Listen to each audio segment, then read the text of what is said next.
Alhamdulillahi Rabbil Alameen wa sallallahu wa sallam wa baraka nabina Muhammadin wa ala alihi wa sahbihi ajma'een. Assalamu alaikum wa rahmatullahi wa barakatuh. And good morning, Instagram fam, friends, and followers of as-Saafiy. And welcome to another episode in our running series, Revert Reflections, and a continuation of our discussion under the theme, What Sets Islam Apart from Other Faiths? And for the last couple of days, brothers and sisters, we've been talking about one of the distinguishing features of Islam that sets it apart from other faiths. And that is that our religion teaches us to acknowledge as humans that we do not know what is good for ourselves, especially in spiritual matters. When it comes to what is good for us in spiritual matters, Allah knows and we do not know. And we've been reciting that verse, that famous verse from Surah Al-Baqarah, the second chapter of the Quran, in which Allah subhanahu wa ta'ala says, وَعَسَىٰ أَن تَكْرَهُ شَيْئًا وَهُوَ خَيْرٌ لَكُمْ وَعَسَىٰ أَن تُحِبُّوا شَيْئًا وَهُوَ شَرٌ لَكُمْ وَاللَّهُ يَعْلَمُ وَأَنْتُمْ لَا تَعْلَمُونَ. It is possible that you dislike something which is good for you, and it is possible that you like something which is bad for you. Allah knows what is best for you, and you do not know. And we said that this Islamic concept that Allah knows best, especially when it comes to spiritual matters, it requires certain things. And one of the things that it requires, we said, is that we have to accept Allah's teachings and act upon them, even the ones that we don't fully understand, we don't fully grasp mentally. We still have to, even if we don't understand the why of it, even if it doesn't fully make sense to us, we still have to accept those teachings, follow those teachings, and submit ourselves to those teachings.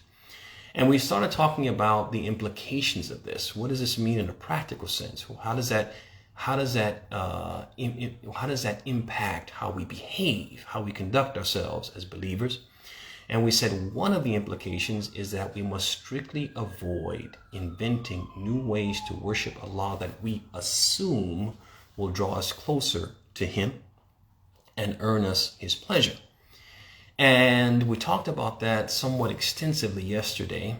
And I wanted to mention today that this reality, the reality of this implication of that distinctive feature, of one distinctive feature, actually highlights another distinctive feature. And that distinctive feature that is highlighted by this understanding is that in Islam, innovation in matters of religion is not allowed. That basically our belief that Allah knows best what is best for us, Allah knows what is best for us in spiritual matters, that distinguishing feature of Islam highlights another distinguishing feature of Islam, that innovation in Islam is not allowed. And one reason that innovation is not allowed, brothers and sisters, in our faith is because it implies, if we innovate in the religion of Allah, if we invent new ways of worshiping Him that He has not prescribed and His messenger have not prescribed, then that implies that we know more than Allah, or that we know better than Allah. And certainly no Muslim should want to give the impression that he or she knows better than Allah. But many of us do. If we look around, even if we inspect our own practices, we may find here and there areas where we practice certain things. We find ourselves casually practicing things in the name of religion, which Allah and His messenger have not legislated. And we do this because sometimes we like the practices. We just like doing this thing. Or the practice makes us feel good, or makes us feel good about ourselves, makes us feel closer to Allah, even though we have no basis to say that it will actually bring us closer to Allah. It just makes us feel good. And that feeling good may come from another source, not from Allah, but from Satan himself. And sometimes we do these practices just because everybody around us is doing them. We just kind of become part of the herd, part of the pack. We go along with the masses and do what everybody else is doing, even though we know that this practice has no basis, no foundation in our religion. But another reason that we don't innovate, and this is very important, brothers and sisters, for us to ponder, is because innovations, although they may seem trivial and insignificant, they grow in significance until they eclipse the rituals that Allah and His messenger have actually prescribed for us. As Ibn Taymiyyah rahimahullah ta'ala, a great scholar from our religion. He said, إن البدع تبدأ صغيرة حتى تكبر ثم تكبر ثم تكبر حتى تكون كبيرة. He said that innovations, they begin as something insignificant and continue to gain prominence until they become all important, until they become more important than what Allah and His Messenger have actually legislated. And I want to give you an example. I want you to think about the Christians, the Christian religion. Think about what you know about how they worship.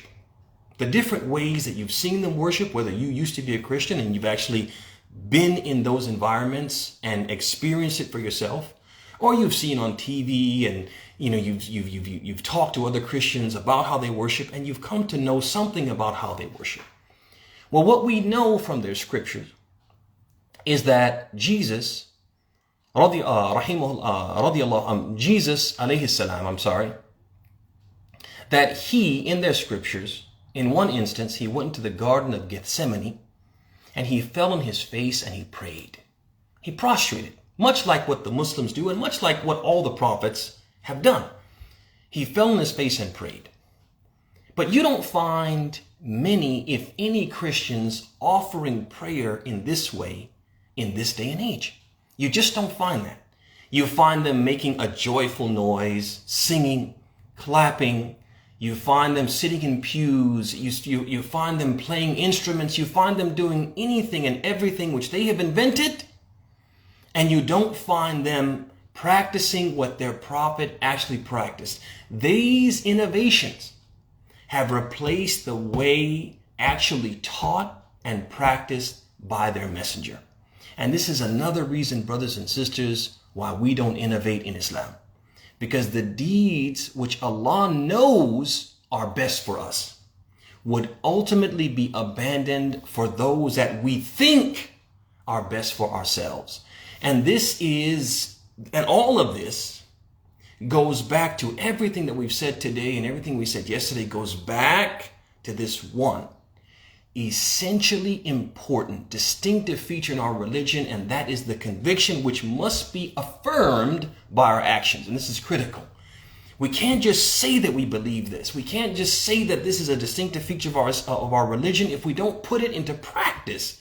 If we don't implement it and live in accordance with it, it has to be affirmed by our actions. That belief that Allah knows best, especially when it comes to spiritual matters, and we do not know. Wallahu ya'lamu wa antum la ta'lamun. Allah knows what is best for you and you do not know. And with that, brothers and sisters, we bring this week of sessions to a close. And as always, in closing on Fridays, I humbly request that you share this information. Brothers and sisters, if you find that this information is beneficial to you, if you find that you're benefiting, you're learning things that you didn't know, or there are things that you knew but had forgotten or had neglected, and you're being reminded of those things and being encouraged to implement them as you had implemented them before, then there are likely other people who this information is not reaching, who if it reached them, they would benefit similarly. And so what I'm asking all of you to do is I'm asking you to share the link to this video. I want you to take a copy of it and drop it on your Facebook page. I want you to share it to your Instagram friends and followers.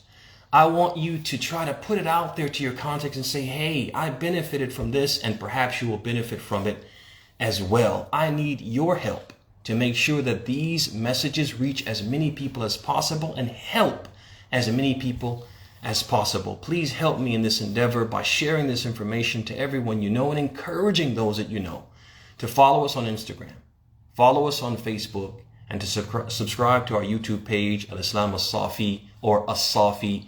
May Allah subhanahu wa ta'ala bless all of you and reward all of you for all of your efforts in helping us to help others. And with that, we bring today's session to a close. هذا وصلى الله وسلم وبارك على نبينا محمد وعلى آله وصحبه أجمعين. السلام عليكم ورحمة الله وبركاته.